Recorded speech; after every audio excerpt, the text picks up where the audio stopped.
할렐루야. 우리 더운 여름 가운데서도 주님이 주신 새 힘으로 승리하시는 성도님들 되시기를 주님의 이름으로 다시 한번 축복합니다. 여러분, 할렐루야가 무슨 뜻이라고요? 여호와를 찬양하라 라는 뜻입니다. 여러분, 찬양과 감사에는 귀한 힘과 우리의 놀라운 비결이 있습니다. 찬양하고 감사하기 시작할 때 찬양과 감사는 누구에게 하는 거냐면 주님께 하는 거잖아요. 그죠? 주님의 이름을 높이고 주님께 감사하고 찬양하기 시작할 때 우리의 영혼이 주님께로 향하여집니다. 그리고 그 찬양 가운데 우리의 믿음의 중심의 고백을 주님이 들으시고 우리 가운데 함께 하십니다. 빛을 비추십니다. 여러분, 빛이 비춰지면 어둠은 어떻게 되냐면 자연스럽게 사라지게 되죠. 떠나가게 되죠. 여러분, 아무리 힘들어도 여러분 새 힘이 생기면 그 힘이 이겨낼 수 있는 힘이 그것들을 이겨낼 수 있으면 감당할 수 있습니다.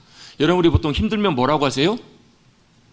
아이고 죽겠네. 또 뭐라고 하세요? 아이고 힘들어 죽겠네. 이러시죠. 왜 힘들어 죽겠는 줄 아세요? 힘이 없어서 그래요. 너무 당연한 얘기를 해서 여러분이 좀 당황하셨나 본데요. 왜 힘드냐면 힘이 없으니까 힘이 들어요. 기면 기고 아니면 아니다. 힘든 이유는 힘이 없어서 힘이 드는 거거든요. 근데 힘이 드는데 힘이 생기면 그걸 감당할 수 있어요. 힘이 생기면 그게 별로 문제가 되지 않아요. 초등학생들이 낑낑 대면서 문제를 풀고 있어요. 고등학생이 와가지고 어떻게 해요? 웃으면 이게 뭘 이거 갖고 이렇게 힘들어하냐? 지는 할 수 있으니까. 자기는 할 수 있는 능력이 있으면 그건 더 이상 문제가 되지 않아요. 여러분, 우리의 인생의 힘든 문제들, 무거운 짐들, 우리의 인생의 힘든 순간순간들은 뭐가 없기 때문에, 힘이 없기 때문에 그래요. 여러분, 더위를 이겨낼 수 있는 힘이 있으면요, 더위가 별로 어렵지가 않고요, 우리의 인생에 더위와 같은 큰 무거운 짐들과 어려움이 찾아올 때도 그걸 감당할 수 있는 힘이 우리 가운데 있으면 그것은 더 이상 우리에게 문제가 되지 않아요.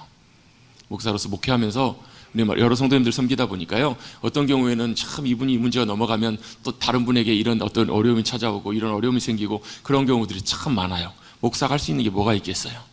주님이 하셔야죠. 이럴 땐 여러분 아멘 하시는 겁니다. 주님이 하셔야죠. 목사가 할 수 있는 게 뭐가 있겠어요? 주님이 하셔야 돼요. 그래서 기도하는 거예요. 그래서 주님 믿음으로 의지하고 신뢰하는 것입니다. 여러분, 그 주님 믿음으로 의지하셔서 이 뜨거운 여름, 또 우리의 인생의 무더위와 같은 큰 여러분 쉽지 않은 과정들이 지나갈 때도 주님이 의지하심으로 승리하시는 우리 사랑하는 성도님들 되시기를 주님의 이름으로 축복합니다. 그래도 덥습니다. 어쩔 수가 없습니다. 한 달 정도는 많이 더위가 좀 지나가야 한 달 정도는 좀 고생을 좀 해야 할 거예요. 그런데 보니까요, 이 무더위 가운데 우리도 참 쉽지 않는데 이 무더위 가운데 더 고생하고 있는 분들이 있더라고요. 올림픽 나가서 경기에 뛰는 선수들, 이 무더위에 뭐 하는 짓인지, 죄송합니다, 짓이라고 해서 뭐 하는 것인지 정말 고생하면서 땀 흘리면서 거기서 경기를 하고 있어요. 이 무더위보다 더 열정적으로 더 뜨겁게 경기를 하고 있어요. 파리에서, 프랑스에서 올림픽이 개최가 됐습니다. 엊그저께 시작됐죠. 100년 만에 프랑스에서 열리는 올림픽이라고 해요. 개막식도 보니까 특별하게 잠깐 봤는데 배를 타고 입장을 하고요, 강에서 입장을 하고, 아무튼 좀 신기하게 여러 가지 좀 다양하게 특별하게 이렇게 좀 준비를 해서 그렇게 올림픽을 준비를 하는 것 같아요. 여러분, 프랑스 하면 여러분 뭐가 생각나세요? 일부 예배가 똑같네요. 딱 여쭤보니까 제일 1순위가 에펠탑을 얘기를 하시더라고요. 에펠탑 말고도 프랑스 하면 어떤 것들이 있는가? 낭만, 파리의 낭만, 또 문화 예술, 이런 것들이 굉장히 잘 갖춰져 있는 또 그렇게 유명한 그런 나라가 프랑스이고 파리입니다. 근데 저는 개인적으로 프랑스 하면 굉장히 인상적이고 굉장히 저에게서는 굉장히 의미 있고 중요하다고 생각하는 사건이 하나 있어요. 프랑스 대혁명. 그게 왜 그런가? 여러분, 프랑스 국기 여러분 어떻게 생겼는지 아세요? 3색입니다. 3색. 맨 위가 파란색이고 가운데가 하얀색이고 맨 밑에가 빨간색입니다. 어떻게 이렇게 외우고 있냐고요.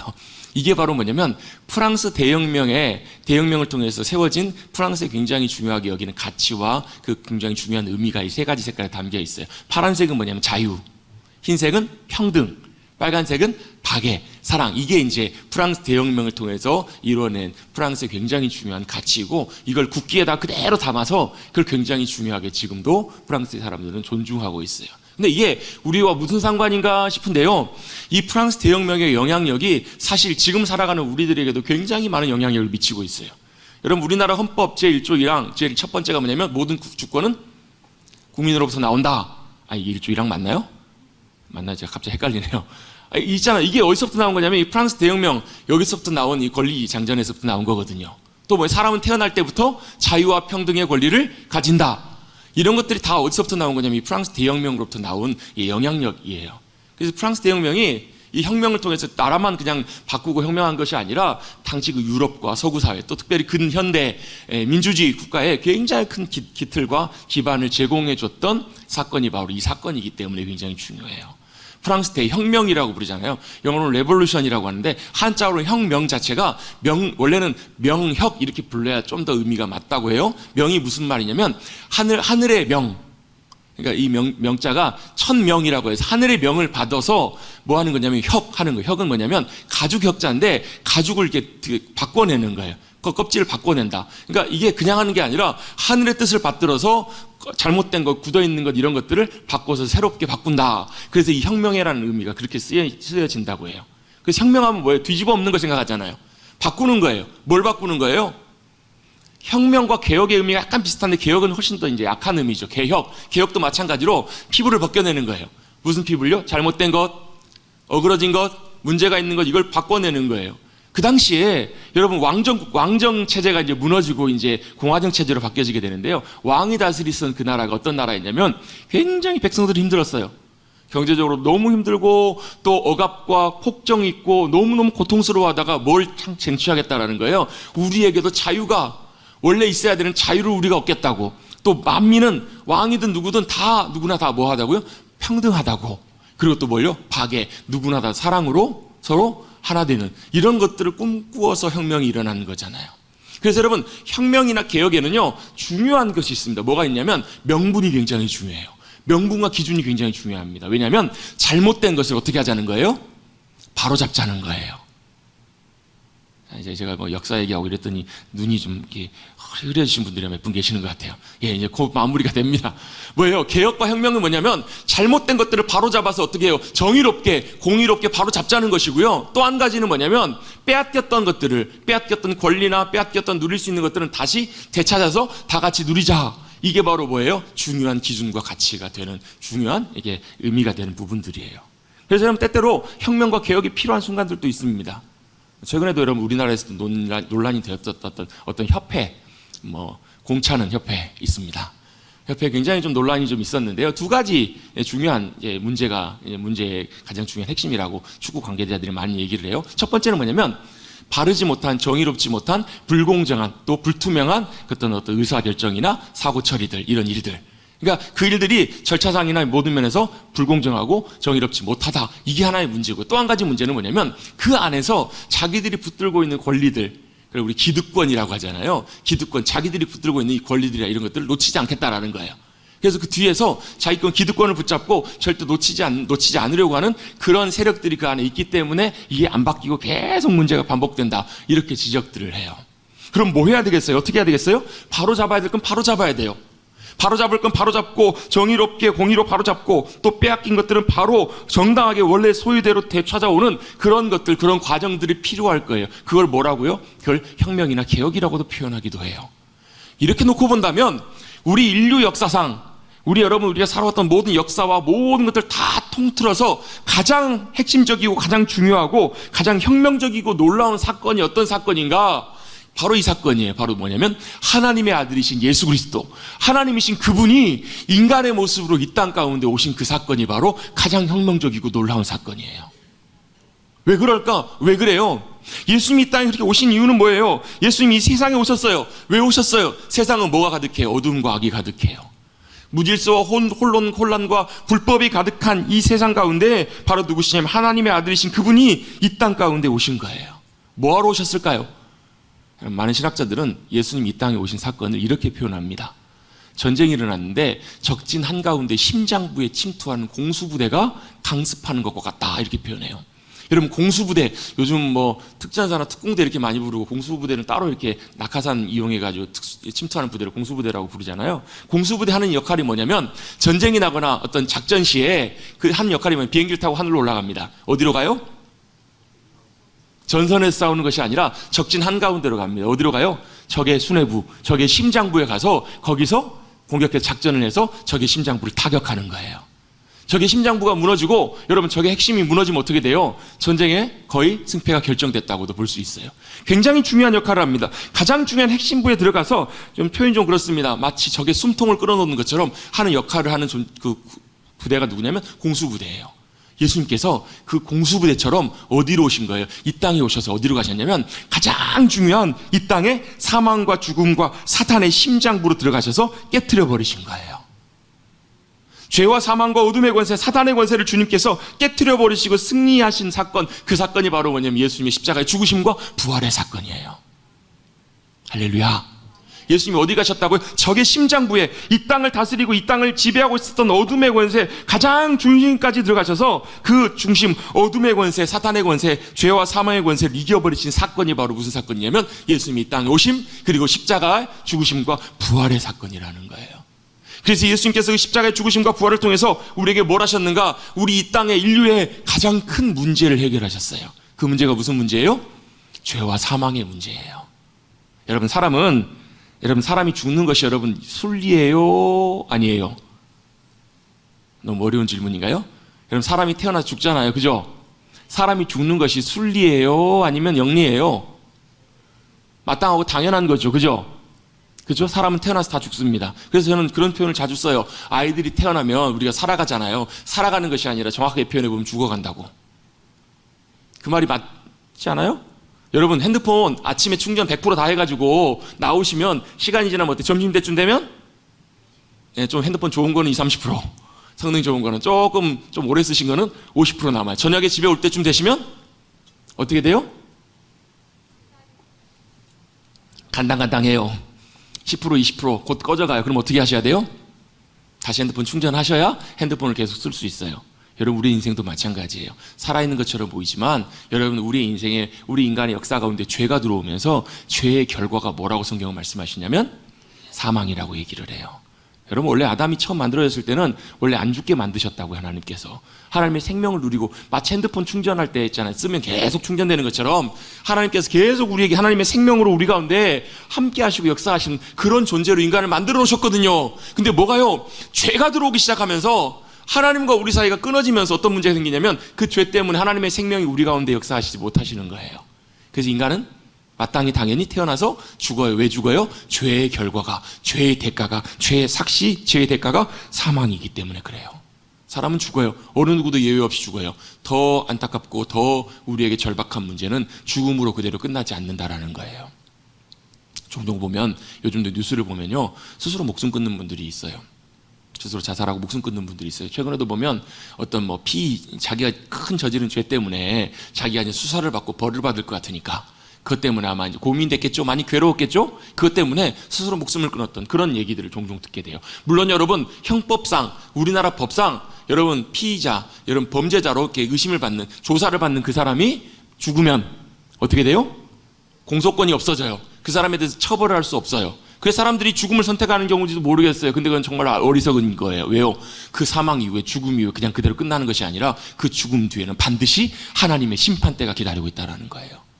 하나님의 심판, 하나님의 판결, 하나님의 공의로운 판결의 자리 가운데 여러분 자유로울 수 있는 사람은 단 한 사람도 없어요. 누구나 다 여러분 어때요? 그 심판대 앞에서 심판과 처벌을 받아야 돼요. 그런데 누가요? 예수님께서 사망의 권세를 깨뜨리시고 이기시고 우리가 영원한 벌을 받아야 되는 그 자리 가운데서 우리가 뭘 주셨냐면 영원한 생명을 우리에게 주신 거예요.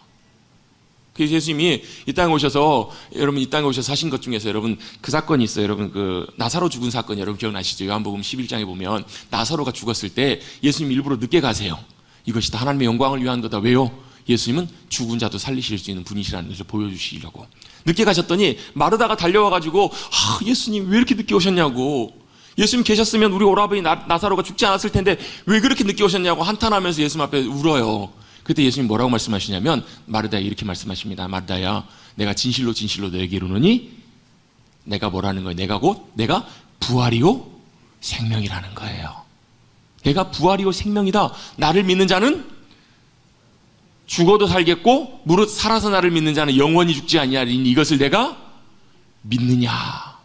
여러분 제가요 이걸 똑같이 예수님 여러분에게 오셔가지고 내가 곧 부활이요 생명이니 나를 믿는 자는 죽어도 살겠고 무릇 살아서 나를 믿는 자는 영원히 죽지 아니할 거다. 이것을 내가 믿느냐 제가 일부 예배 때 여쭤봤거든요. 한 분 대답하시더라고. 아멘. 나머지 분들은 한 20분 가까이는 대답을 못하세요. 여러분 한번 여쭤볼게요. 예수님이 여러분 부활이고 생명이신 거 믿으세요? 그럼 죽어도 살겠고 무릇 살아서 믿는 자, 이건 무슨 말이냐면 우리가 주님 오실 때까지 살아있으면 죽음을 겪지 않는다는 말이에요. 무릇 살아서 믿는 자는 영원히 죽지 아니하리니 이것을 네가 믿느냐? 여러분 믿으세요? 왜요? 내가 뭐가 믿어져야 돼요? 예수님이 나의 부활이시고 생명이심이 믿어져야 이 고백 가운데 아멘 하실 수 있는 거예요. 여러분 이 질문에 여러분이 아멘으로 답하실 수 없는 그런 분이 계신다면 여러분 예수님이 여러분의 구주이심을 여러분 다시 복음 앞에서 확인하시고 그 복음의 은혜 가운데 거듭나는 하나님의 자녀가 되는 귀한 은혜를 경험하실 수 있게 되기를 간절히 주님의 이름으로 축복합니다. 왜요? 여기에서부터 그리스도인의 삶이 시작되기 때문에 그래요. 여기서부터 주님의 역사하심들이 시작되기 때문에 그래요. 주님 뭐하러 이 땅에 오셨다고요? 이 땅에 사망과 죽음과 어둠의 권세가, 저주와 멸망의 권세가, 사단의 권세가 다스리는 세상 가운데 뭐하러 오셨다고요? 승리를 선포하러 오셨다고요. 승리를 뭐하러 오셨다고요? 우리 가운데 허락해 주시기 위해서 이 땅에 오셨다고요. 그래서 십자가의 죽으심으로 그 모든 죄의 결과를 어떻게 해요? 그냥 우리를 용서해 주신 것이 아니라요, 정당한 대가를 치르시고 죄 사망의 대가를 주님이 지금을 다 감당하신 다음에 뭐 하셨다? 값을 치르시고 우리를 뭐 하셨다고? 그 죄와 사망의 권세로부터 풀어주셨다고요. 자유케 해주셨다고요. 그게 뭐예요? 주님의 승리예요. 그걸 선포하시고 그것을 우리에게 주시려고 주님께서 이 땅 가운데 오셨어요. 그럼 우리는 뭐 하면 돼요? 그 승리를 우리가 받아들이고 누리면 돼요. 그리고 뭐 하시면 돼요? 우리 아까 찬양했잖아요. 찬양대 무슨 찬양했어요? 나를 불과 15분 전에 찬양했습니다. 나를 뭐 해달라는 거? 보내주시라는. 나를 보내셔서 뭐하러 나를 보냈는데 왜 보내는지 알고 가셔야 될 거 아니에요. 그 주님의 놀라운 승리를 선포하라고. 주님의 이루신 놀라운 일들을 선포하고 증거하고 온전하게 이 땅 가운데 외치라고, 그걸 주님께서 우리에게 맡겨주셨던 거예요. 그래서 나를 보내달라고 하신 이유가 그거예요. 여러분 옛날에 실제로 그랬잖아요. 여러분 이미 전쟁이 끝났는데 여러분 2차 세계대전 때 여러분 히로시마와 나가사키 여러분 원자폭탄 2방 땅 떨어지니까 어때요? 일본 천황이 손들잖아요. 항복하잖아요. 그럼 진 거예요? 안 진 거예요? 여러분 왕이 항복했으면 여러분 전쟁 끝난 거잖아요. 패전한 거잖아요. 근데 여러분 그 소식이 안전해졌던 여러분 동남아시아의 많은 섬에 주둔하고 있었던 일본군들은 여전히 그대로 그 지역을 지배하고 주둔하고 있었던 거예요. 왜요? 왜 그랬어요? 패전의 소식을 못 들었으니까. 그 여러분 억압받았던 여러분 지배인들은 어떤 지배당했던 사람들은 어때요? 그 소식을 알았으면 어떻게 하는 거예요? 당신들 나가라고 분명하게 얘기할 수 있어요, 없어요? 왜요? 전쟁이 끝났으니까. 여러분 이 시대에 우리에게 맡겨주신 주님의 부르심이 바로 그거예요. 주님의 승리, 주님이 이루신 놀라운 일들을 바로 뭐 하신다고요? 우리를 통해서 나타내시고 증거하시려고 주님께서 저와 여러분을 부르셨다라는 거예요. 여러분 그걸 뭐라고 표현하냐면 하나님의 나라가 우리 가운데 임하였다라고 표현할 수 있어요. 여러분이 하나님 나라 하면 어떤 걸 생각하시는가? 천국을 많이 생각해요.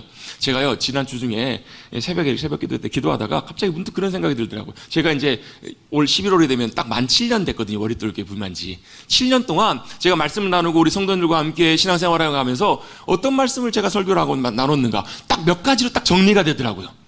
1년에 여러분 52주잖아요. 주일날만 설교해도 52번 52번이에요 7년 하면 여러분 적지 않은 숫자, 거의 한 400번 가까이 돼요. 제가 코로나 전에는 새벽 예배, 기도회 이런 거 다 해가지고 한 일주일에 몇 번 정도 공식적인 설교를 했나 봤더니 13번인가 설교를 하더라고요, 한 주에요. 그 설교 동안에, 많은 설교 동안에 수십 번 했던 설교 가운데 제가 무슨 설교를 했을까? 몇 가지로 딱딱딱딱 정리가 되더라고요. 많이 한 게 아니라 그 중요한 몇 가지 주제들 가지고 계속 설교를 해왔어요. 근데 그 제일 처음에 있었던, 제일 먼저 제가 적었던 설교에 제가 나눴던 주제가 뭐였냐면 그게 하나님의 나라였어요. 하나님의 나라. 여러분 하나님의 나라 하면 우리 많은 분들이 신앙생활 오래 하신 분들도 하나님의 나라 하면 뭐가 생각나냐면 죽은 다음에 가게 될 천국이 생각이 나요. 맞나요? 아니에요? 천당. 여러분 하나님의 나라가 죽은 다음에 가게 될 천국, 그것도 여러분 맞아요. 틀린 건 아니에요. 맞아요. 근데 하나님의 나라는 우리가 죽은 다음에 가게 될 그 천국, 하늘에 있는 그 나라만이 하나님의 나라의 전부는 아니에요. 뭐가 하나님의 나라인가? 여러분 우리 신앙생활 하면서 여러분 우리가 하나님의 나라의 백성으로 부름받았다면 하나님의 나라가 무엇인지는 여러분 머릿속에다 확 새겨놓고 여러분 그걸 분명하게 인식하고 그렇게 살아가십시다. 하나님의 나라가 뭐예요? 하나님이 거하시는 곳. 하나님의 나라가 뭐예요? 하나님이 그곳에 함께 하시면서 역사하시고 다스리시고 통치하시는 곳. 주님의 권세와 능력이 그곳 가운데 임하고 다스리시는 곳. 그래서 여러분 하나님의 나라는 어디예요? 죽은 다음에 가게 될 하나님의 나라도 하나님의 나라지만 너희는 이렇게 기도하라. 어떻게 기도하라고요?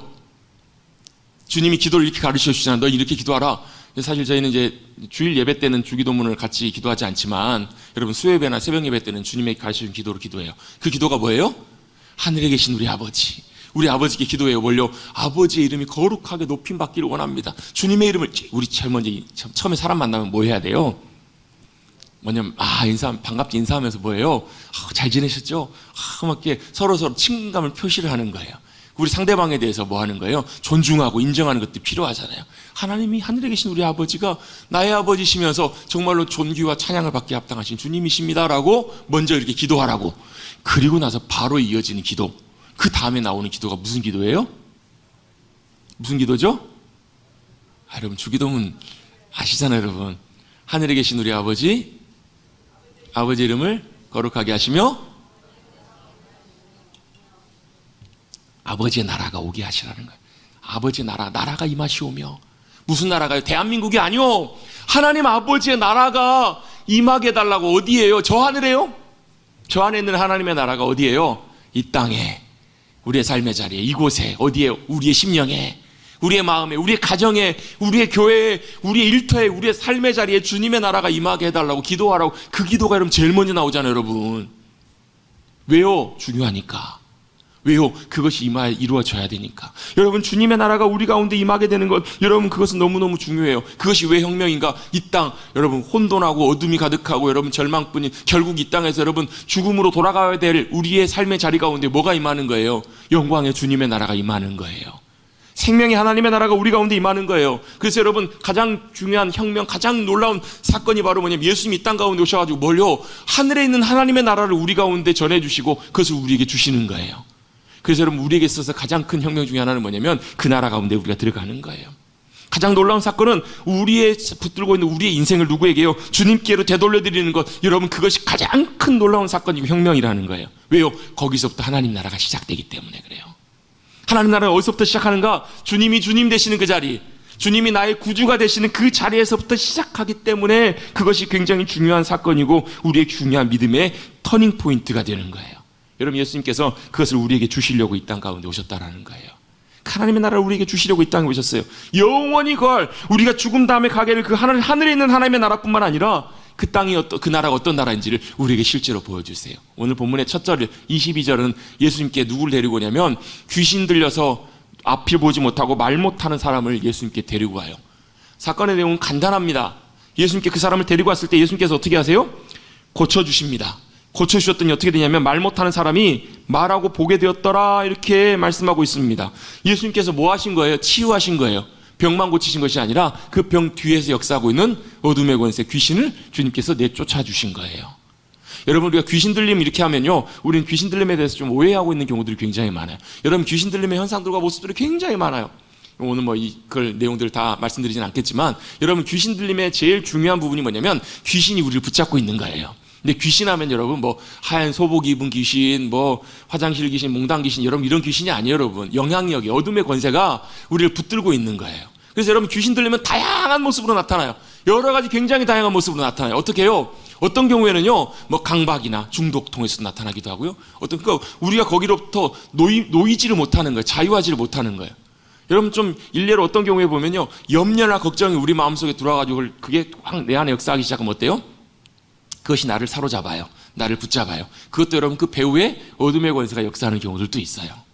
여러분, 마찬가지입니다. 여전히 지금도 여러분, 사단의 권세가 끊임없이 우리를 뭐 하려는 거예요? 붙들려고 하는 거예요. 붙들려고. 그때 누가 오세요? 그때 예수님이 오셔가지고 뭘 하신 거예요? 그 붙들고 있는 것을 풀어주신 거예요. 깨트려 주신 거예요. 거기로부터 자유케 해주신 거예요. 그게 바로 예수님이 오셔서 고치신 사건이에요. 그랬더니 사람들이 깜짝 놀라요. 23절에 보면 무리가 뭐라고 하냐면 다윗의 자손이 우리 가운데 오셨다. 이는 다윗의 자손이 아니냐, 이렇게 얘기를 해요. 여러분, 다윗의 자손이라는 말이 무슨 말이냐면 다윗의 후손으로 오실 메시아를 말하는 거거든요. 메시아가 뭐예요? 메시아라는 말은 원래 기름 부음 받는 자라는 말인데, 기름 부음 받는 사람이 가장 대표적인 존재가 왕이에요. 왕. 그래서 여러분, 메시아 하면 사람들이 뭘 기다리는 거예요? 우리의 구주 왕을 기다리는, 그 메시아를 기다리는 거예요. 여러분, 메시아가 헬라어로 번역된 단어가 무슨 말이냐면 그리스도예요. 그리스도. 그러니까 메시아와 그리스도는 같은 말이에요. 같은 말. 여러분, 사과가 영어로 뭐예요? 애플이잖아요. 애플하고 사과는 같은 거예요? 다른 거예요? 목사님, 미국에 가는 사과가 좀 달리 보이던데요. 같아요, 여러분. 사과와 애플은 같은 말이에요. 영어와 한국말 차이지. 메시아와 그리스도는 하마시아흐와 크리스토스는 같은 단어예요. 같은 단어. 무슨 말인가? 다윗의 후손으로 오실 왕이신 우리의 구주이신 그분이 우리 가운데 오셨다. 사람들이 이렇게 반응하기 시작해요. 왜? 메시아가 오셨기 때문에 이 일을 우리 가운데 이루셨다라고 사람들이 보았기 때문에 그래요. 그랬더니 누가요? 바리새인들은 누구냐면 예수님을 굉장히 반대했던 사람들이에요. 예수님을 반대하고 대적했던 사람들은 이렇게 태클을 거는 거예요. 반대하는 거예요. 뭐라고 하냐면 예수님이 귀신을 내어쫓으시고 고치신 사건이 누구의 힘을 빌려서요? 귀신의 힘을 빌려서, 바알세불의 힘을 빌려서 귀신을 쫓아낸 거다라고 이렇게 예수님을 비난해요. 그때 예수님께서 하셨던 말씀이 이 말씀이에요. 25절입니다. 예수께서 그들의 생각을 아시고 이르시되 스스로 분쟁하는 나라마다 황폐하여질 것이요 스스로 분쟁하는 동네나 집마다 서지 못할 것이요 만일 사탄이 사탄을 쫓아내면 스스로 분쟁하는 것이니 그리하고야 어떻게 그의 나라가 서겠냐는 거예요. 예수님의 논리가 뭐예요? 사단이 만약에 사탄을 공격해갖고 사단이 만약에 무너뜨리면 사탄의 나라가 제대로 설 수가 없지 않겠냐는 거예요. 여러분, 아군이 아군을 공격하면 여러분 전쟁에서 이길 수가 없겠죠, 여러분. 쉽지 않죠. 아군은 누구와 싸워야 돼요? 적군과 싸워야 돼요. 근데 아군과 아군이 싸우기 시작하면 여러분 성경에서 아군과 아군이 싸웠던 굉장히 대표적인 전쟁이 하나 있어요. 어느 전쟁이냐면 기드온의 300용사와 싸웠던 미디안 군대예요. 그럼 하나님께서 미디안 공격이 들어오니까 막 연합군, 막 아람과 막 수십만 명이 막 공격해 들어오니까 하나님께서 기드온을 불러가지고 기드온에게 뭐 하라는 거예요? 전쟁에 나가라는 거예요. 사람들이 몇 명 모여요? 처음에 32,000명이 모였어요. 여러분 32,000명도 굉장히 많은 숫자죠. 근데 너무 많대요. 그래서 돌려보내고 남은 숫자가 몇 명이 아니라 10,000명이었는데 그들도 너무 많대요. 그래서 어떻게 해요? 냇가로 가가지고 물을 떠먹게 만들잖아요. 그래서 어떻게 해요? 조심스럽게 경계하면서 무릎을 꿇고 손으로 물을 마셨던 사람들만 골라내요. 몇 명이에요?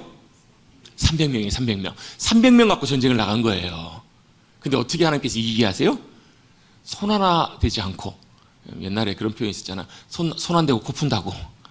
실제로 손 안 대고 코 풀었는지 모르겠어요. 300명 갖고 여러분 수십만의 여러분 미드안 군세를 이기게 하세요. 어떻게 이기게 하세요? 하나님께서 자중질환 스스로 자기들끼리 싸우게 하세요. 나팔을 불고 횃불을 깨트려가지고 기드온의 용사여 이렇게 외치기 시작하니까 사람들이 어떻게 혼란에 빠지기 시작해요. 서로가 자기를 적으로 오인하고 죽이기 시작해요. 여러분 그러면 절대 전쟁에서 이길 수가 없어요. 여러분 300명 갖고 여러분 그 수많은 군사를 이겼다니까요. 아군끼리 싸우면 이게 안 되는 거잖아요. 여러분 예수님의 논리가 그거예요. 사단이 사단을 내쫓으면 그 나라가 어떻게 서겠냐는 거예요. 그래서 예수님이 하시는 말씀이 뭐냐는 거예요. 예수님 먼저 그 집에 들어가서 그 집을 강탈하기 위해서는, 빼앗기 위해서는 먼저 강한 자를 결박해야 되지 않겠냐는 거예요. 여러분 강도들이 그렇잖아요. 칼로 위협해가지고 제일 먼저 뭐래요? 사람을 묶잖아요. 그리고 나서 훔쳐서 도망가잖아요. 그래서 강한 자가 붙들고 있으면 이길 수가 없는 것처럼 강한 자를 먼저 결박해야 거기에 있는 것을 빼앗아 오지 않겠느냐. 이게 무슨 말씀이에요? 예수님이 이 땅에 오셔서 뭐 하신다라는 거예요? 가장 강력한 사단의 권세를 예수님이 어떻게 하셨다고요? 묶으셨다고요. 결박하셨다고요. 이기셨다고요. 그리고 나서 주님이 하시는 말씀이 이것입니다. 28절은 같이 한번 읽어봅니다. 28절 한번 같이 한번 읽어보겠습니다. 시작. 그러나 내가 하나님의 성령을 힘입어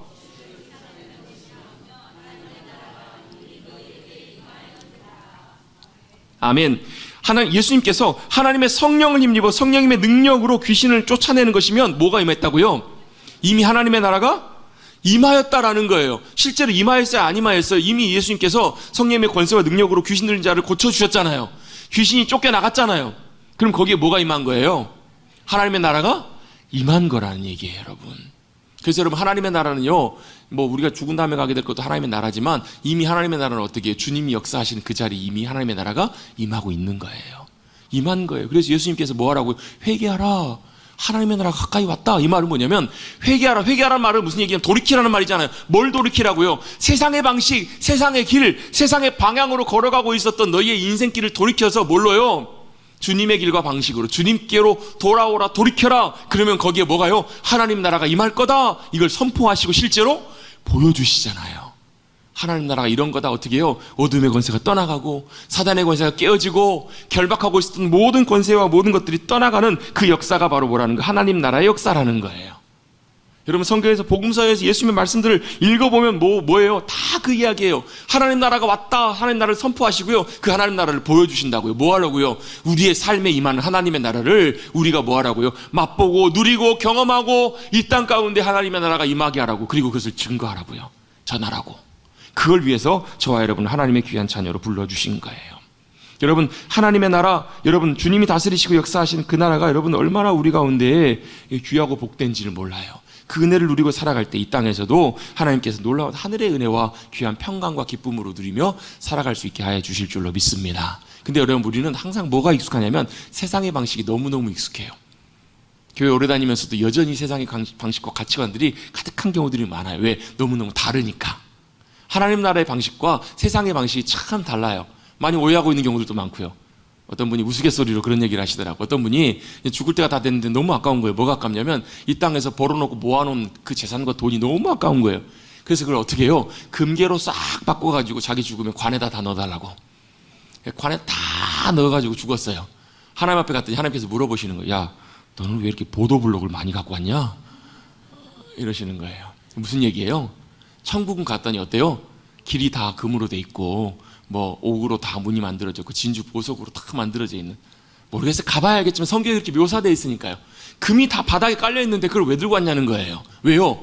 이 땅에 있는 가치와 이 땅의 중요한 것과 세상 하나님 나라의 가치관들이 너무너무 다른 경우들이 너무너무 많기 때문에 그래요. 그래서 여러분 우리가 이 땅에서 그리스도인으로 살아간다는 말은, 신앙인으로 살아간다는 말은 무슨 말이냐면 대한민국 국민으로 살아가지만 또한 동시에 하나님 나라의 백성으로 살아간다는 의미예요. 그럼 어떻게 해요? 내 방식이 아니라 하나님 나라의 방식을 누리며 살아갈 때 하나님 나라의 놀라운 승리와 영광과 귀한 것들이 우리의 삶 속에 풍성하게 임할까요? 안 임할까요? 임한다라는 거예요. 그게 믿음으로 살아가는 삶의 복이에요. 그게 믿음으로 살아가는 삶의 은혜예요. 여러분 우리 인생 우리가 살아가면 참 좋을 것 같은데 실제로 그렇지 않잖아요. 여러분 그래서 인생을 뭐라 그래요? 제가 지난주 중에 어떤 글을 읽다가 그런 내용이 나오더라고요. 소설에 보면 꼭 포함되어 있는 게 있대요. 소설에 뭐가 들어있냐면 갈등이 꼭 들어있어야 된대요. 여러분 소설, 뭐 영화, 드라마 이런 내용들 보면 재밌게 보려면 여러분 그 안에 갈등이 있어야 되잖아요. 그래서 갈등을 통해서 뭐 하는 거예요? 글쓴이가 또 만든 사람이 의도했던 내용들, 그 재밌는 내용들을 그 갈등을 통해서 풀어가면서 재미를 느끼잖아요. 시작부터 끝까지 책 갈등이 하나도 없어요. 평평해요. 그럼 어떻게 하는지 아세요? 읽다가 자요. 드라마, 영화가 이러면 아무 갈등이 없으면 여러분 그냥 그렇게 지나간다고요. 그러면서 그 글 쓴 분이 하는 얘기가 그거예요. 소설에는 갈등이 있어야 되는 것처럼 우리의 인생에도 갈등이 있다 없다? 있다라는 거예요. 갈등이라는 말이 무슨 말이에요? 칡뿌리 그리고 등나무 뿌리, 이게 얽혀 있는 게 갈등이라고요. 칡뿌리 여러분 산에 이렇게 한번 칡뿌리 내리기 시작하면 어때요? 얼마나 여러분 깊이 이렇게 뿌리 깊게 여러분 막 복잡하게 얽혀요. 쉽지가 않잖아요. 칡뿌리. 저는 칡뿌리는 잘 많이 못 봤는데 등나무는 저희 집에 옛날에 심기에 있어서 잘 알아요. 등나무가 어떻게 생겼어요? 베베 꼬였어요. 나무가 베베 꼬였습니다. 이게 나무가 이렇게 자라지 않고 이렇게 베베 꼬여 자라잖아요. 뿌리도 아마 그렇지 않을까 싶어요. 여러분 인생이 어떻다라는 거예요? 이렇게 베베 꼬여있는 갈등 속에 살아간다고요. 여러분 그런 많은 갈등들이 끝나지 않아요. 계속 그런 갈등이 돼요. 그런데 여러분 그런 인생의 갈등이 끝나지 않을 때 누가요? 우리 주님이 우리의 주님이 되시면, 우리의 삶에 도움이 되시고 주님이 나의 구주가 되실 때 은혜와 도우심이 함께해 주신다라는 거예요. 내 지혜가 아니라 주님의 지혜와 권세와 능력을 누리며 살아갈 수 있다고. 그게 바로 뭐라고요? 우리 삶 가운데 주님의 나라가 임하시는 거예요. 여러분 이 땅에서 임하시는 주님의 나라를 누리고 살아가시는 하나님 나라의 귀한 백성들이 되시기를 주님의 이름으로 축복합니다. 이게 주님이 우리에게 보여주기를 원하셨던 거예요. 이미 너희 가운데 하나님의 나라가 임하였다라고 말씀하시잖아요. 그걸 주님께 선포해 주고 보여주시는 거예요. 그런데 이제 결론입니다. 이 주님의 나라가 우리의 삶 가운데 임하는 것들 누리고 살아갈 때 제일 첫 번째 또 가장 중요한 것, 우리가 해야 될 제일 주님의 나라가 시작되는 가장 첫 번째 시작이 어디냐면 여기서부터 시작해요. 바로 뭐냐면 예수 그리스도를 나의 구주로 믿고 영접하고 고백하는 그 자리부터 시작해요. 여러분 믿고 고백하시는 분만 저를 따라서 한번 고백해 보시겠습니다. 예수님이 나의 구주가 되십니다. 아멘. 여러분 이걸 믿음으로 고백하실 수 있게 되기를 주님의 이름으로 축복합니다. 예수님이 나의 뭐가 되신다고요? 구주가 되신다고요. 이 구주라는 말은 두 가지 단어가 합쳐진 말이에요. 예수 그리스도라는 이름의 뜻에 담겨있는 의미가 구주라는 의미로 포함되어 있어요. 예수라는 말이 무슨 말이냐면 예슈아라는 말은 우리의 구원자가 되신다는 말이에요. 구주라는 말도요, 구원자라는 말과 나의 주님이라는 말이 둘을 합쳐서 구주라고 불러요. 왜? 예수라는 말은 구원자라는 말이고 그리스도라는 말은 아까 뭐라고요? 메시아라고. 다윗의 후손으로 오실 메시아, 그리스도가 뭐냐면 나의 왕, 나의 주님 되신다라는 말이에요. 그래서 내가 예수님이 나의 구주가 되신다는 말은 예수님이 나의 구원자가 되시고, 구원자라는 말은 무슨 말이에요? 우리를 건지신다고요. 어디서요? 우리를 사망과 죽음과 저주의 권세로부터 우리를 건져내신다고요. 죽음 이후에 있는 우리가 받아야 될 영원한 벌, 영원한 저주와 형벌에서부터 우리를 뭐 하셨다고요? 건지셔서 살리셔서 이제 우리를 어떻게 하셨다고? 영원한 생명으로 그걸 바꿔주셨다고요. 영생으로 놀랍게 인도해 주셨다고. 그게 뭐라고? 그게 구원이에요, 구원. 어떤 분들은요, 아이, 그거 죽은 다음에 될 일이지, 우리가 어떻게 실감해? 라고 생각하는 분 계시겠지만 그렇지가 않아요. 주님이 우리에게 영생의 놀라운 복과 은혜를 주시면요, 이 땅에서도 그 영원한 생명을 누리며 살아갈 수 있어요. 아멘. 여러분, 우리를 어떻게 하셨다고요? 사망과 죽음과 저주의 권세로부터 우리를 건져내셔서 구원하셨다고요. 그렇다면 그것만 구원하시고 건지셨겠냐고요. 때때로 여러분, 깊은 수렁에서부터 우리를 건져내실 수도 있어요. 여러분, 구원의 의미가 건져낸다는 말이거든요. 깊은 걱정과 고통과 괴로움으로부터도 우리를 건져내실 수가 있으시다고요. 왜? 우리의 주님이 우리의 구원자가 되시니까. 그게 바로 구원의 의미입니다. 주님이 우리를 건져내 주시는 것, 우리를 살리시는 것, 영원한 생명의 기쁨과 감격으로 인도해 주시는 것, 그게 바로 뭐라는 거예요? 주님이 우리의 구원자가 되신다라는 거예요. 여러분, 낙심과 절망 가운데 있을 때 주님이 우리의 구원자가 되셔서 우리를 낙심과 절망으로부터 건져내 주실 수 있게 되기를 주님 여러분 축복합니다. 여러 가지 혼란과 혼돈과 강팍함과 여러 가지 공허함 가운데 있을 때 주님이 우리의 구원자가 되어주셔서 저와 여러분을 건져내실 줄로 믿습니다. 왜요? 그게 구원자시니까요. 우리의 영원한 삶을 건져내시고 구원해주실 뿐만 아니라 우리의 삶의 자리에서도 주님께서 우리의 구원자가 되실 수 있는 거예요. 또 두 번째가 뭐라고요? 주님이 우리의 주님이 되신다고요. 영어로 로드예요, 로드. 주님이 뭐라는 거? 우리의 주인이 되신다라는 거예요. 왜 주님이 우리의 주인이 되시는가? 주님이 되실 수 있는가? 아니, 내 인생 내 것이지 왜 주님이 내 주님이셔? 이유가 있습니다. 첫 번째, 예수님이 우리를 뭐 하시냐면 값을 주고 사셨기 때문에 그래요. 무슨 값으로요? 생명값으로, 피값으로 저와 여러분을 사신 거예요. 정당하게 사주신 거예요. 그래서 주님이 우리를 사시면 우리가 뭐가 되는 거예요? 우리가 주님의 소유가 되는 거예요. 아, 이걸 들으면 여러분 답답하게 느끼시는 분 계실 거예요. 그렇지가 않아요. 이따가 다시 한번 설명드리겠지만 우리가 주님의 소유가 됐다는 것은 여러분 이건 너무나 큰 은혜와 복이에요. 왜요? 주님이 우리를 붙들고 계시고 우리가 주님 안에 소속되어 있기 때문에, 주님 안에 속해 있기 때문에 그래요. 두 번째, 주님이 우리의 주님이시라는 말은 원래 우리가 그렇게 만들어져 있었기 때문에 그런 거예요. 왜요? 하나님께서 아담을 만드실 때 우리가 어떻게 해요? 하나님께 속해 있도록, 하나님께 연결되어 있도록, 그래서 주님을 의지하여야만 살 수 있도록 그렇게 만들어 놓으셨기 때문에 그래요. 제가 아까도 말씀드렸지만 핸드폰 충전하면 100% 다 차요. 핸드폰 충전기에서 떼는 순간 어떻게 돼요? 그때부터 줄어들기 시작해요. 그게 우리의 인생이라고요. 왜요? 주님과 우리가 원래 처음에 하나님께서 만드실 때는 하나님과 우리가 연결되어 함께 살도록 만들어 놓으셨어요. 그래서 여러분, 그곳에는요 부족함이 없었어요. 에덴 동산에 보면 부족함이 없이 주님이 다 채워놓으셨다고요. 우리의 생명도 우리의 인생에도 부족함이 없었어요. 근데 언제부터요? 우리가 하나님과 죄로 인해서 단절된 그 순간부터 뭐가 찾아왔냐면, 여러분 창세기 3장에 보면 선악과 사건이 나오죠. 선악과가 인류가 죄를 지었던 첫 번째 자리잖아요. 범죄의 첫 번째 자리예요. 죄로 인해서 하나님과 우리가 단절되고 분리되면서 우리 가운데 찾아왔던 죄의 가장 큰 결과를 하나로 다 모아보면 딱 한마디로 이렇게 표현할 수 있어요. 뭐라고 표현할 수 있냐면 결핍이라고 표현할 수 있어요. 결핍. 뭐가 결핍인가? 첫 번째로 생명의 결핍이에요.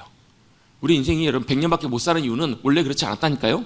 하나님의 생명이 우리로부터 딱 끊어진 순간에, 그래서 주님이 오셔서 뭘 하셨어요? 그걸 다시 연결시켜 주시잖아요. 그래서 나는 포도나무다, 너희는 가지다. 가지는 어디에 붙어 있어야 돼요? 포도나무에 붙어 있어야 뭐 하는 거예요? 살아있을 수 있어요. 열매도 맺어요. 그래서 하나님께서 예수님을 통해서 그걸 붙여주신 거예요. 왜? 끊어졌기 때문에, 결핍이 있기 때문에. 건강만 그런가요? 생명만 그런가요? 아니요. 물질도 그래요. 모든 것들이 다 결핍이, 부족함이 찾아오기 시작해요. 사랑의 결핍이 살아오기 시작하니까 이 땅이 이렇게 되잖아요. 생명의 결핍, 사랑의 결핍, 물질의 결핍 다 부족하니까 여러분 아웅다웅 내가 더 먹겠다고, 더 갖겠다고, 여러분 온 세상이 이렇게 혼란스럽고 여러분 다툼과 시기와 질투가 끊임없이 일어나잖아요. 여러분 하나님 안에서 원래 모든 것들을 풍성히 누리도록 하나님께서 인간을 만드셨기 때문에 그래요. 그래서 다시 주님이 오셔서 뭐 하신 거예요? 나의 주님이 되셔서 온전하게 내가 주님을 의지하도록 그렇게 회복시켜 주신 거예요. 또 어떤 이유가 있을까요? 많은 이유가 있지만 그 중에 뭐냐면 주님이 우리의 주님이 되시는 것이 우리의 삶의 최선이에요. 최선이 최선. 여러분 우리 인생 뭐 믿고 살아요? 우리 인생에 대해서 여러분 우리는 잘 몰라요. 여러분 1시간 후에 무슨 일이 일어날지 여러분 아세요? 모르세요? 아무도 몰라요. 제가 어젯밤에 잤는데 갑자기 자려고 누웠는데 갑자기 문득 그런 생각이 드는 거예요. 갑자기 건물이 무너지면 내가 어떻게 되지? 갑자기 벽이 무너지면 어떻게 될까? 그런 생각이 문득 드는 거예요. 그러면서 벽이 무너졌을 때 침대 밑으로 숨어야 되나? 어떻게 해야 되나? 전화기 옆에 놔뒀는데 이게 119를 불러야 되는데 어떻게 해야 되나? 별별 생각, 내일 주일 예배 설교해야 되는데 어떻게 해야 되나? 별별 헛생각이 많이 들어요. 어때요? 자고 일어났더니 아무 일도 안 일어났어요. 여러분 이런 생각을 왜 할까요? 여러분 우리는 한 치 앞도 모르고 살아가요. 1시간 후에 내일 어떤 일이 생길지 아무도 몰라요. 내가 나를 잘 아는 것 같지만 여러분 내 속에 뭐가 있는지 여러분 잘 아세요? 내 속에 있는 거 나도 잘 모를 때가 많아요. 내 속을 잘 모를 때가 많아요. 누가 알아요? 내 속에 계신 주님이 제일 잘 아세요. 우리의 모든 것을 아시고 우리의 인생 안에 시간을 초월해서 계시는 영원 위에 계시는 주님이 우리의 앞날과 모든 것들도 가장 잘 아시는 주님이시기 때문에 맡기는 것이 가장 유익하고 복이 되지 않겠냐는 거예요. 그래서 여러분 우리가 이 땅 살아가면서 주님이 우리의 삶의 주인 되신다 이렇게 고백하는 거, 주님이시다라고 고백하는 건 참 중요하고 우리에게 복이 돼요. 그런데 여러분 내 인생의 주인이 내가 아니라 주님이라는 말씀을 들으면 여러분 어떤 분들은 숨이 탁 막히신 분 계세요. 내가 마치 막 얽매이는 것 같고 붙들리는 것 같고. 왜요? 우리가 훨씬 그게 익숙하기 때문에 그래요. 여러분 우리가 주님을 알기 전에 저 주님을 알고서도 여전히 여러분 우리는 어때요? 자기중심적인 삶의 본성이 있어요. 나를 위한 삶이 훨씬 좋아 보이고 내게 훨씬 내 인생이 내가 원하는 것들 살아가는 것들이 복된 것처럼 보여요. 그래서 여러분 세상의 모든 종교들의 가장 중요한 핵심을 찾아가 보면 야, 온 우주의 중심이 바로 너라고 얘기를 해요. 근데 여러분 우리는 믿음으로 이렇게 고백해요. 온 우주의 중심과 내 삶의 중심이 내가 아니라 주님이시라고 고백해요. 왜요? 거기서부터 하나님의 놀라운 역사가 일어나기 때문에 그래요. 실제로는 그게 행복한 것처럼 보이지만 그게 그렇지가 않아요. 주님이 어떤 분이신지, 주님이 나의 구주가 되심을 우리가 믿고 고백하게 될 때 여러분 우리의 삶의 자리 가운데 하나님의 나라가 임하기 때문에 그래요. 여러분 공생의 사역을 예수님 마쳐가실 때 제자들을 다 가이사랴 빌립보로 불러가셔가지고요 주님이 물어보세요. 너희는 나를 누구라 하느냐? 이렇게 물으세요. 그럼 여러분 만약에 예수님이 여러분을 찾아오셔가지고 물어보시는 거예요. 야, 내가 너에게 누구냐? 너는 나를 누구라고 생각하느냐? 너는 나를 누구라고 하느냐? 뭐라고 부르느냐라고 물으시면 여러분 뭐라고 대답하실래요? 그러실 줄 알았어요. 베드로가 했던 정답, 주는 그리스도시요 살아계신 하나님의 아들이십니다 라고 이렇게 고백하시려고 머릿속에 이미 입력이 돼 있으니까 여러분 지식이 아니라 여러분에게 진짜 주님이 여러분에게 어떤 분이시냐는 거예요. 여러분이 이 고백을 하실 수 있어야 돼요. 주님이 저의 구주가 되십니다. 예수님이 나의 구원자이시고 내 모든 상황으로부터 건지실 수 있는, 세상 끝날까지 가도 세상 끝에 내가 던져질지라도 주님이 나를 오셔서 건지시는 나의 구원자가 되십니다. 그리고 또한 예수님이 나의 인생의 주인이십니다. 주님이십니다 라고 고백하실 수 있게 되기를 주님의 이름으로 축복합니다. 왜요? 이 삶에 놀라운 은혜가 있기 때문에 그래요. 여러분 내 삶의 주인이 내가 아니라 주님이십니다. 여러분 어떤 분들은 그런 분 계세요. 내가 차라리 예수님 믿는 하나님 믿는 내 주먹을 믿지. 이런 분들 10년 20년 후에 똑같이 이렇게 말씀하신 분 제가 본 적이 없어요. 여러분 내 인생 여러분 내 주먹으로 내가 믿고 살아가는 것, 여러분 그것이 옳은 것처럼 보이고 훨씬 믿음직한 것처럼 보이지만 실제로는 그렇지 않아요. 여러분 내 인생을 나보다 나를 더 잘 아시는 주님께 맡기는 인생이 여러분 가장 복된 인생이에요. 여러분 아무에게나 여러분 맡기지 않잖아요. 여러분 운전대 여러분 아무에게나 맡기세요?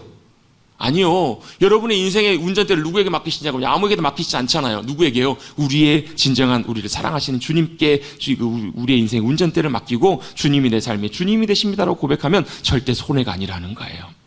여러분 끌려다니는 거 아니에요. 오히려 주님이 내 인생의 주인이 되시면 주님이 주시는 하늘의 놀라운 평안과 만족과 감사로 복을 누리며 살아갈 수 있도록 주님께서 저와 여러분을 인도해 주실 줄로 믿습니다.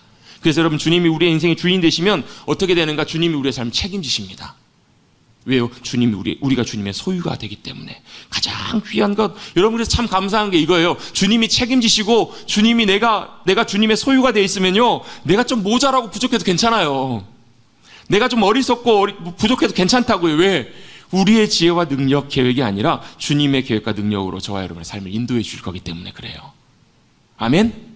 주님이 우리의 삶의 주인 되시는 것, 주님이 우리의 삶을 책임지신다는 것. 또 어떤 것이 있는가? 진리가 너희를 자유케 하리라 말씀처럼 주님이 우리의 주님이 되시면 우리가 주님 안에서 참된 자유함을 누려요.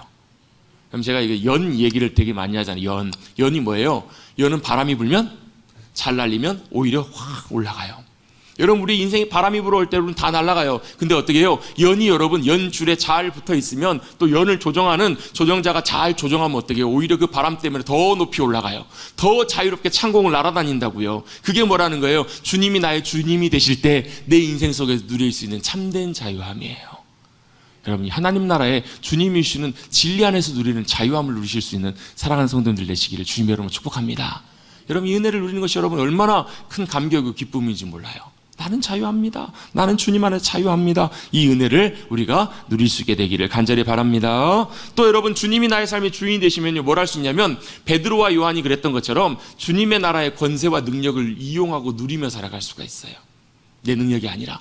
여러분, 성전에 올라갈 때 베드로와 요한이 누굴 만나요? 남에서부터 못 걷는 사람을 만나요. 뭐라고 얘기해요?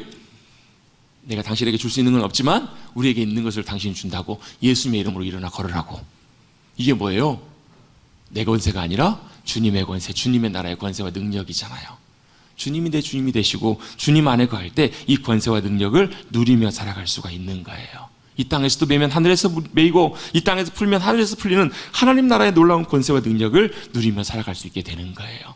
그리고 또 많아요. 제가 정리하다 보니까 몇 가지 더 있어요. 뭐 믿음의 삶을 살아가는 것이 가능하고요, 하나님의 은혜와 평안과 기쁨을 누리고 살아가는 것이 가능하다고. 왜요? 주님이 오셔서 보여주셨잖아요. 어떻게 해요? 야, 성령의 능력으로, 내가 하나님 나라의 권세와 능력으로 귀신을 쫓고 내쫓은 것이라면 이미 너희 가운데 하나님의 나라가 임하였다라고 말씀해 주시잖아요.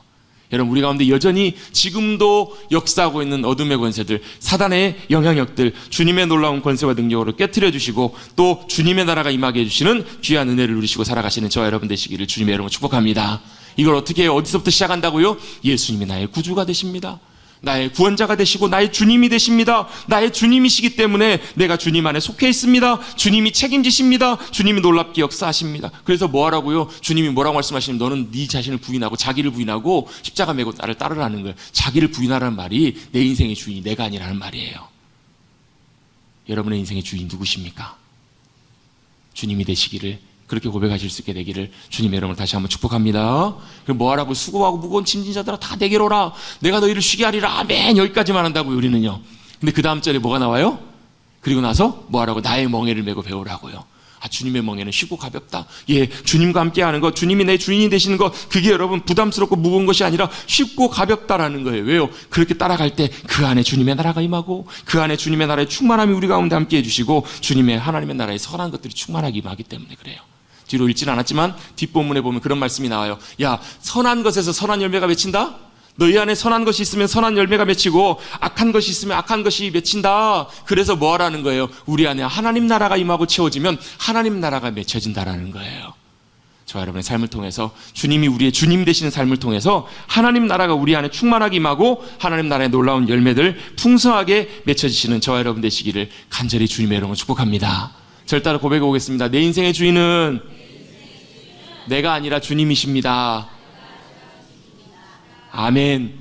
이 고백이 저와 여러분의 진실한 고백, 믿음의 고백이 되셔서 하나님 나라의 놀라운 영광과 은혜를 누리고 살아가시는 우리 모두가 되실 수 있게 되기를 간절히 주님의 이름으로 축복합니다.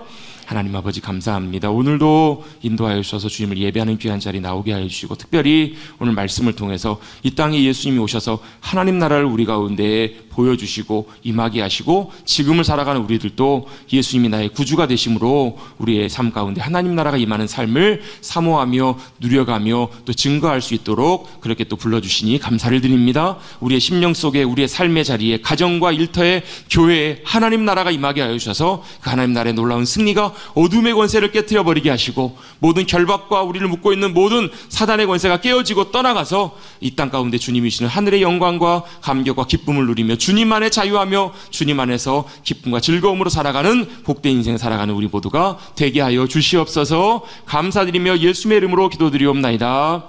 아멘.